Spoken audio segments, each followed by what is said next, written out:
மதுரை பாரபத்தி பகுதியில தமிழக வெற்றிக் கழகத்தோட 2வது மாநில மாநாடு நாளைக்கு ஜோரா நடக்கிருக்கு. இன்னைக்கு மாநாடு திடல்ல கிரேன் உதவியோட 100 அடி கம்பம் நடப்பட்டிருக்கு.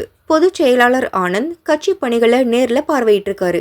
திடீர்னு கம்பம் வச்ச கொஞ்ச நிமிஷத்திலேயே 100 அடி கொடிக்கம்பம் அடியோடு சாஞ்சு டமார்னு விழுந்துச்சு.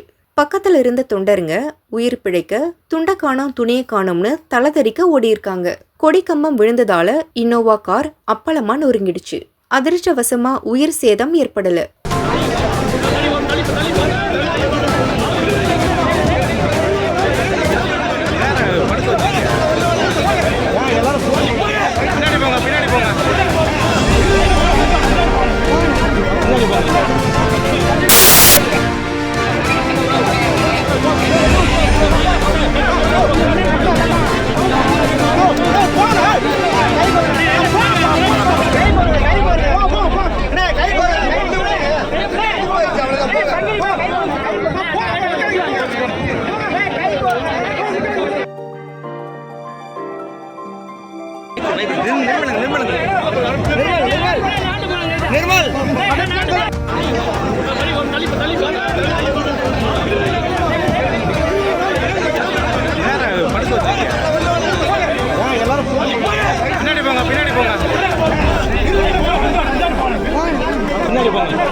பின்னாடி போங்க.